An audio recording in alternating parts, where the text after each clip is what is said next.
Everything alright? Umayo ka sa babaeng yan. Bakit? Love, huwag ka nang lalapit sa babaeng yan. Kuya, kung tungkol to sa grocery, nag-usap na kami ni ate. Love, you're freaking me out. Ano ba? Anong nangyayari?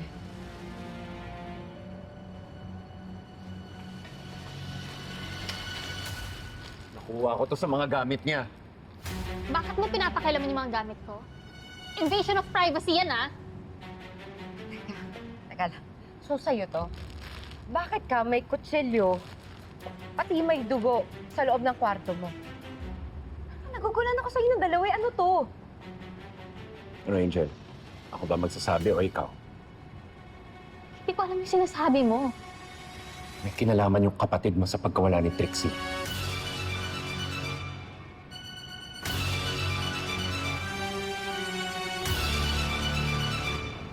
Love, siya ang dahilan kung bakit nawala si Trixie. Prank ba to? Hindi ako nakikipagbiruan sa'yo, Angel, ha? Seryoso ako. Bakit ka may ganito? Alam mo, umamin ka na you use this to hurt Trixie. Tignan mo, may mga dugo-dugo pa. Tignan mo! Hindi yan dugo ng tao. Dugo yan ng baboy! Ha? Kasi ate, nasira ko yung kutsilyo na yan habang naghihiwa ako ng pagkain. Eh, natakot ako kasi baka mamaya magalit kayo. Alam ko naman maingat kayo sa mga gamit. Kaya tinago ko muna kasi plano ko talagang palitan yan o kaya bumili ng kaparehas. Eh, kaso na-busy ako. Okay. Marco, gets ko. Naapektuhan ka sa pagkawala ni Trixie. Pero, sa lahat ng tao, bakit naman kasi si Angel yung kikidnap kay Trixie? Bakit ka sasaktan yung babaeng yun? Love, para sa'yo. Naalala mo dati nung binato niya yung kotse ni Trixie para protektahan ka? Ito, ginagawa na naman niya ulit. Kuya, iba naman yung pangbabato sa nangidnap. Mainit lang yung ulo ko noon. Grabe naman yung pangbibintang mo sa akin. Galawang sindikato naman yun. Anong tingin mo sa akin, ha? Kriminal? Sinungaling? Oo, Angel! Sinungaling ka! Tingnan niyo to. Tingnan mo. Kaya pala hindi nakarating yung binili kong bulaklak dahil tinapon mo! Angel, bakit mo ginawa yun? Ayaw bang magkabati kami ni Marco? Hindi, ate. Ate, tinapon ko kasi may nakita kong higan. Ang kati niya, baka mamaya kumalat pa dito sa bahay. Baka sinungaling mo. Sabi mo sinira ni Vanessa yun dahil galit siya sa akin, di ba? Yun yung sinabi mo! Wala ako sinabing ganun, ha? Baka naman nasa stress ka lang sa away niyo ni ate. Kung ano-ano yung mga naririnig mo. Promise, ate! Ako, Angel, wag mo akong ginagaslight, ha? Love, maniwala ka sa akin. May problema yung kapatid mo.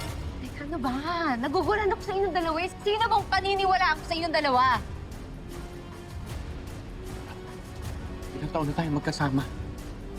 Mas kilala mo ako kaysa kay Angel. Huwag mo sabihing paniniwalaan mo yan kaysa sa akin. Pues, eto. Panoorin mo, love.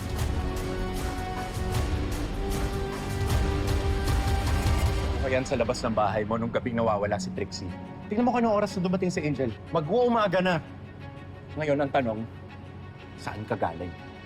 Namalengke daw siya eh. Nakasalubong ko pa siya nun. Namalengke siya pero iba yung kinikilos niya. Ano, Angel? Bakit iba yung kinikilos mo? Kasi natatakot ako. Ate, meron kasing tindero na may gusto sa akin. Lagi niya ako sinusundan. Kaya Come on. chinik ko. Sino? Bakit di mo sa akin sinabi yan, Angel? Ate, hindi ko na sinabi sa'yo kasi ayoko mag-alala ka. Tsaka wala naman na nangyari. Kaya hindi ko na sinabi sa'yo. Eh, bakit sinasabi ni Trixie, ikaw ang naglagay ng bikini sa bag niya? Mamalay ko, hindi ko alam. Alam mo, Angel, kaya aminin mo na, bakit sinasabi ni Trixie yun? Ano ba, Marco? Sandali nga! Tama na! Bakit mo ba kasi pinag-iinitan si Angel? Hindi porket sinabi ni Trixie na si Angel yung nagtago ng bikini, eh maniniwala ka na agad. Ilang beses na ba kasi nagsinungaling ang Trixie sa'yo? Love, ibang usapan na to. May tao nang nawawala dito. Nawawala si Trixie, love. Hindi mo ba naiisip na baka plano lang niya to? Na baka nagtatago lang siya para magkagulo tayo dito sa bahay? Alam mo ate, hindi ba ako kailangan ipagtanggol? Kaya ko ang sarili ko dahil inosente ako. Kung inosente ka sa presinto ka naman paliwanag.